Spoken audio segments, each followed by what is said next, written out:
Al momento hemos obtenido las medidas de tendencia central, media, mediana y moda para datos no agrupados.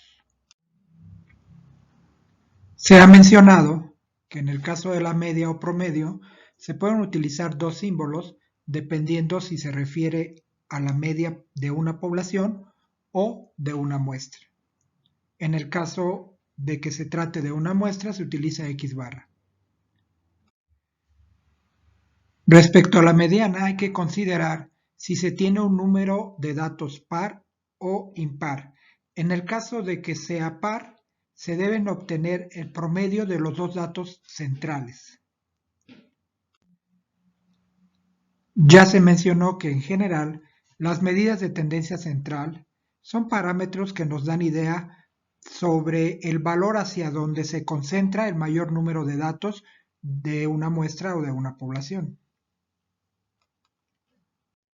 Vamos a referirnos ahora a las medidas de dispersión, que son parámetros que nos van a indicar qué tanto se alejan el conjunto de los datos respecto al valor central o promedio. La desviación media se obtiene a partir de las diferencias de cada valor con respecto al valor promedio, es decir, para cada dato se debe calcular la diferencia con respecto a la media. Y de todas estas diferencias se obtiene un promedio. Ahora bien, para evitar que al sacar el promedio se sumen cantidades positivas y negativas, dado que los valores o datos que sean mayor que el promedio tendrán una diferencia positiva y los datos que estén por abajo del promedio tendrán una diferencia negativa. Y entonces al sumarlos para obtener un promedio, cantidades positivas con negativas se anularían. Por eso, para evitar que esto suceda y que se obtenga un valor no representativo, se obtiene el valor absoluto. Así que la desviación media es el promedio de las diferencias absolutas de cada valor con respecto a la media. Obviamente, si tenemos un dato que se repite varias veces, esa diferencia tenemos que considerarla tantas veces como aparezca el dato. Por eso, esa diferencia absoluta aparece en la fórmula multiplicada por su frecuencia, en el caso que el dato aparezca más de una vez. El concepto de la varianza es muy similar al de desviación media, excepto que para evitar el signo negativo en esas diferencias, en lugar de obtener valor absoluto como en la desviación media, en la varianza se considera el cuadrado y así se tiene un promedio solo de cantidades positivas. Vuelvo a repetir, esto es porque al sacar un promedio y sumar cantidades positivas y negativas se perdería información. Por lo tanto, en este caso, el cuadrado nos evita tener cantidades negativas. Y de la misma manera, se obtiene un promedio de todas y cada una de las desviaciones cuadráticas. Si un dato aparece más de una vez, entonces se considera cada diferencia cuadrática tantas veces como aparezca el dato.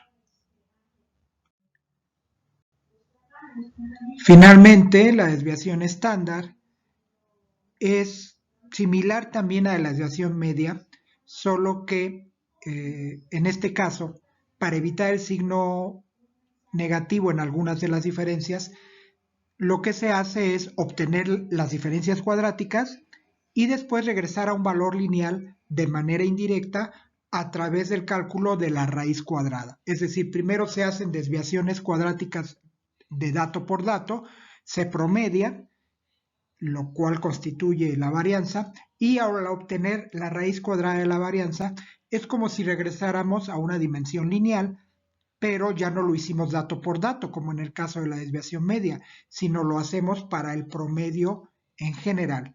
Y esta es una manera muy aceptada de considerar el promedio de desviaciones lineales de manera indirecta, porque primero se obtienen cuadráticas y luego se le obtiene raíz cuadrada. Y la desviación estándar es el parámetro más aceptado de las medidas de dispersión. Volviendo al caso hipotético de que tuviéramos un conjunto de datos que se repiten, digamos 20 datos todos iguales, 8, 8, 8, 8 y así 20 datos. Si obtuviéramos la desviación media, pues el promedio sería 8 y la desviación media para cada dato sería 8 menos 8, para el siguiente dato sería 8 menos 8 y así. De tal manera que todas las diferencias, ya sean absolutas o cuadráticas, nos darían 0. Y el promedio de estas diferencias cuadráticas, pues también sería 0. Es decir, en el caso de un conjunto de datos donde todos son iguales, pues tendríamos que la desviación media, la varianza y obviamente la desviación estándar tendrían un valor de 0, lo cual estaría indicando precisamente eso, que los datos no se desvían entre sí, que son iguales en este caso hipotético. Bueno, y a partir de ese valor 0, lo que obtengamos para la desviación media, la varianza o la desviación estándar hacia arriba de 0, indicará qué tanto se desvían los datos. Valores cercanos a 0 indicarán que hay poca dispersión de datos o poca variación de datos con respecto a un valor central o promedio. Valores alejados de 0 indicarán que hay una considerable variación de datos, lo cual pudiera ser causado a lo mejor por datos muy extremos. Por ejemplo, que tuviéramos la lista de 888, pero al inicio y al final de la lista tuviéramos un 0 y a lo mejor un 32. Serían valores que se desvían mucho de los demás. Cada caso sería diferente, pero bueno, es una manera de considerar qué puede significar una medida de dispersión. Es conveniente mencionar que algunas de estas fórmulas las van a ustedes a ver en fuentes de consulta divididas entre n-1.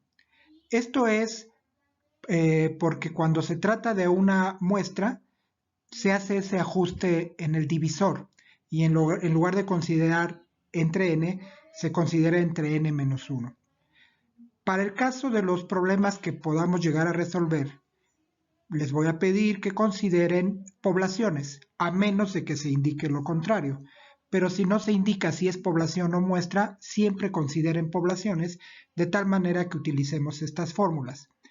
Ya si ustedes resuelven por su cuenta algún caso que se refiera a una muestra específicamente, pues consideren que la división no es entre n, sino entre n-1.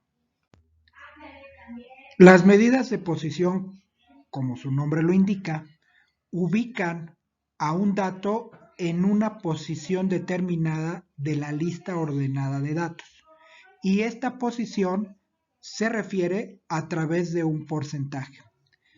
Las primeras que podemos mencionar son los cuartiles, que dividen al conjunto de todos los datos en 4 partes iguales, de tal manera que podemos hablar del cuartil 1, dato ubicado en la posición 25%, cuartil 2, dato ubicado en la posición 50% o la mitad de la lista, cuartil 3, dato ubicado en la posición 75% y el cuartil 4, que es el dato ubicado en la posición 100% de la lista, es decir, pues es el último de los datos. Es importante no confundir el valor del dato con el valor de la posición. Primero hay que obtener el valor de la posición. Por ejemplo, para el cuartil 3 es la posición 75%. Entonces, si yo tengo 30 datos, debo obtener a qué ubicación o número de dato se refiere la posición 75%. Y esto lo calculo obteniendo el 75% del total de datos, en este caso 75% de 30. Y eso me va a dar una posición o un número específico de ubicación.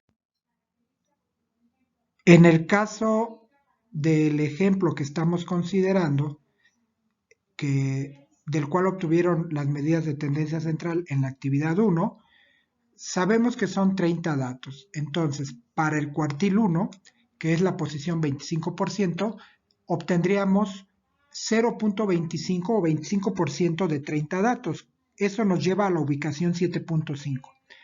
Pero no hay una ubicación 7.5, hay una ubicación 7 y una ubicación 8. Observamos en la lista ordenada de datos que en la posición 7 aparece un ingreso de $300 y en la posición 8 un ingreso de $301. Por lo tanto, consideramos el promedio de estos dos y como valor exacto del cuartil 1 tenemos 300.5 como ingreso en dólares. Cuando en la actividad 2 obtengan los cuartiles, notarán que el cuartil 2 en valor coincide o debe de coincidir al valor de la mediana, dado que la mediana está definida como el dato ubicado a la mitad de la lista ordenada de datos. Y esto en concepto corresponde también al cuartil 2, es decir, el dato ubicado a la mitad de la lista, en la posición 50%. Otras medidas de posición son los deciles. En el caso de los deciles, la lista ordenada de datos se divide en 10 partes iguales. Y entonces ahora nos referimos al dato en la posición 10%, el dato en la posición 20%, el dato en la posición 30%, etc. Y de aquí el decil 1, el decil 2, el decil 3, etc. Hasta llegar al decil 10, que sería el dato ubicado en la posición 100% de la lista, es decir, el último de los datos. Tanto los cuartiles como los deciles son en general percentiles, es decir, se refiere a datos ubicados en una posición específica en la lista ordenada de datos y la posición referida a través de un porcentaje. En general, por los percentiles dividen a la lista ordenada de datos en 100 partes iguales. Y de ahí podemos hablar de cualquier percentil. Por ejemplo, el percentil 35 es el dato ubicado en la posición 35% de la lista. Y esa posición la obtenemos a partir del 35% del número total de datos. Hay que resaltar que la mediana es una medida de tendencia central, pero a la vez también es una medida de posición, pues se refiere al dato ubicado a la mitad de la lista ordenada. Entonces, la mediana también es el cuartil 2, el decil 5 y el percentil 50. Es decir, son maneras diferentes de referirnos a un mismo dato. El diagrama caja-brazos es una manera de representar los cuartiles y en general el conjunto de datos ordenados.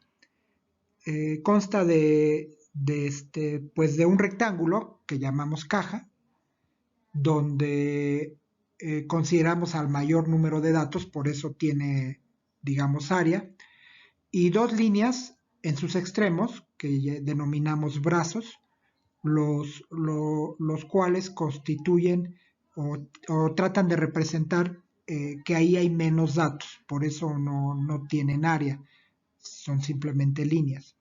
Entonces, el diagrama parte del menor de los valores de la lista, el que sea, el dato menor, y de ahí ubicamos al primer cuartil, ese sería el primer brazo. Y a partir de ahí construimos la caja. Del cuartil 1 al cuartil 3 construimos una caja. Terminando el cuartil 3, ubicamos el dato mayor, que sería el cuartil 4, y de ahí, del cuartil 3 al cuartil 4, es el otro brazo. Y entonces, dentro de la caja, localizamos el cuartil 2, que es la mediana. Y así también podemos considerar o ubicar a la media y a la moda. En general, el diagrama caja-brazos nos permite ver de alguna forma qué tanto se dispersan los datos cuando los brazos son muy largos, eh, o si los datos están muy concentrados cuando los brazos son muy cortos. También cuando la caja no es muy extensa, pues entonces quiere decir que no hay muchos datos alrededor de un valor central, y al revés, cuando hay muchos datos dentro de la caja, cuando la caja es, digamos, de una dimensión considerable, pues querrá decir que hay muchos datos concentrados alrededor. En fin, son muchas las interpretaciones que se pueden dar al diagrama caja-brazos dependiendo del conjunto de datos.